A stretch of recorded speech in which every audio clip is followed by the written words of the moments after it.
Okay, so we've kind of got an idea about what Singapore is. I'm going to have you watch a little video in just a second here, which is going to show you more about Singapore and sort of what it looks like. I kind of want to walk through the history of this area very quickly. Again, you're not going to get a very thorough history of it, just the stuff that's going to be just to make us a little dangerous. So let's talk about development in Singapore. Economically, what happens? So in the 1800s, Singapore is really the center of British colonialism. It's kind of the main British base of operations in Asia for all of its empire. I should say for East Asia. And so clearly Singapore is going to be, have British government. It's going to have British language. It's going to have sort of all these things, which really makes this particular spot different than a lot of other places over here in East Asia. And that's going to be significant moving forward. If for no other reason than even today, British and American businesses really like to do business in Singapore because Singapore speaks English. That just saves a lot of transaction costs. If there's business happening in Singapore, why not do it there rather than in, say, Tokyo, where it's largely done in Japanese? In 1965, Singapore gets independence from Malaysia. So Malaysia is this area here in green, and it gets its independence. Now, I want to be clear about this. Singapore is not a big spot. I'm going to show you a map later on, but it's tiny. It's kind of like what New York City is, or Manhattan Island is to the rest of New York. I mean, when we talk about New York City, we always think about the stuff on Manhattan, but really, it's just a small little piece of all of New York. And that's the same thing with Singapore. It's a small little place, relatively speaking, but it's got a lot of people on it. All right, so let's talk about Singapore, okay? So let's say you're in charge of Singapore and you're trying to figure out, okay, now we're free, we're independent. How are we going to survive? We're an island. I mean, what are we going to do here? Like, imagine New York City becomes independent tomorrow. Like, what are they going to do? We get economically how they might survive, but what about all the other things? Like, how are they going to eat? How are they going to feed themselves? All that kind of stuff. So what they say is, look, our economic job here is we got to attract foreign factories. We've talked about this term before, but I'm going to write up here again. Foreign direct investment. Getting money from outside in. Getting factories to come build in Singapore. This is going to be great. So how do we do that? What the big selling points are, we've got a cheap, hardworking workforce. And I should just also add, it's a workforce that largely speaks English, so that's going to be a bonus if you're trying to build a factory in that area. The workforce is not going to cost much money, and they're going to work really hard. So this is great. And so what Singapore does is make a huge investment in infrastructure. It builds new ports, it builds new airports, it builds electrical grids, it does all these things to say, come on, build your factory here. This is a great place to do it. If you build your factory here, you're going to make a profit. And a lot of factories do. In fact, to the point where Singapore is too successful. In the 1990s, 2000s, we would always say everything's sort of made in China. Even today, we kind of say things are made in China. Back in 1965 to roughly 1970s, we would have said made in Singapore as much as we would say made in China today. The stuff was made in Singapore. And because of those containers, it was pretty easy to put your factory over there, make stuff, and then you could ship it all over the world pretty cheaply.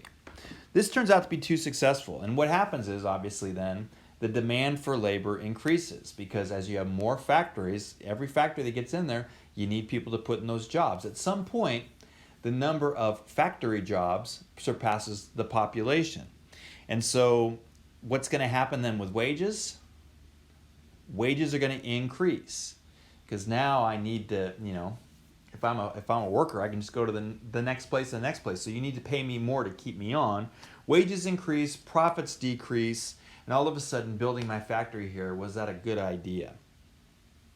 And by the early 80s, for reasons we talked about this week with China in particular, it's not as competitive as other Asian countries. In fact, by the mid 80s, a lot of these factories are moving to China. But they're, in the early 80s, they're also moving to places like Malaysia, and they're moving to places like Vietnam, and they're moving to other places like that. And all of a sudden, oh crap, we were banking on these factories, and now they're going away, and now the whole thing's going to collapse. What do we do? So they got to figure this out.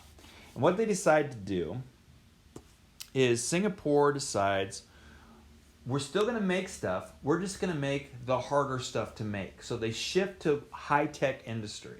So they're not making like the cheap stuff anymore. That's now being made in China. China's way more competitive in terms of the number of people and the ability to build a factory that's going to be cheap. What China doesn't have is a lot of high tech at this point. So Singapore says, no problem. We're going to make the high tech stuff. And so there's some bonuses for Singapore for this. Number one, Singapore is a small place. Factories take up a lot of space. So the more factories we have, the more that's eaten up the very limited amount of land that we have in Singapore. But if you're building stuff that's high tech, you need less space.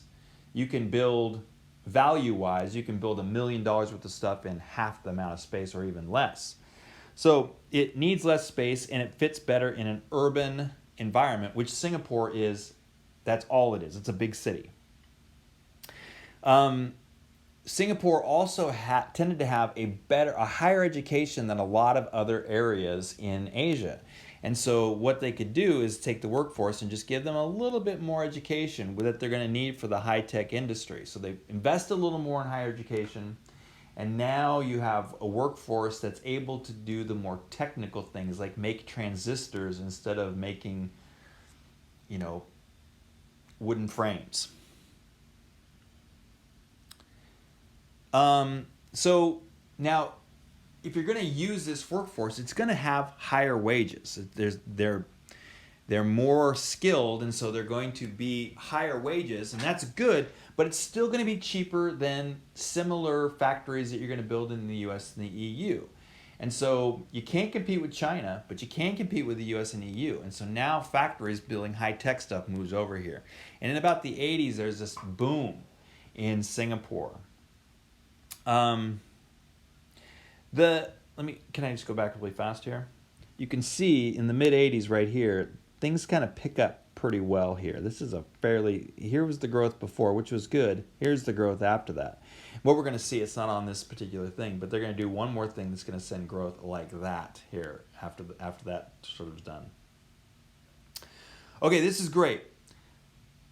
But again, it's not going to be that big of a surprise to know that this is going to work for about 20 years. And then pretty much you can expect that China is going to try and do some of this as well and attract those high-tech factories to their shores as well. So we need another plan. And it turns out Singapore is doing all right, because Singapore by the 2000s starts to put a new emphasis on financial markets. This becomes the main thing. Instead of making stuff, we're going to do the financial services thing. It's going to be the stock markets. It's going to be banking. It's going to be that sort of stuff. And the question then becomes, well, I would imagine every single country, every single city wants to do this. How did Singapore, why were they so successful? Well, the answer is because where this had been done in Asia throughout the 20th century, the main hub of financial markets, global financial markets, was Hong Kong. The center had been Hong Kong. Hong Kong was part of the British Empire, and it was just off the coast of China, and it was the main center. Well, here's the deal. Hong Kong was going back to China in 1999. The British had made an agreement with China that they would give Hong Kong back to China.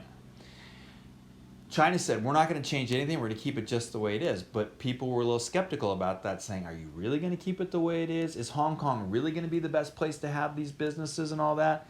I feel like we might need to move our bank headquarters, our investment headquarters, our financial services headquarters out of Hong Kong and find a new spot. And Singapore says, what's up? Come on over. And Singapore, essentially, again, it also speaks British English, just like Hong Kong. It's got a lot of the same things Hong Kong does, with the added advantage of it is its own state as opposed to going to become part of communist China.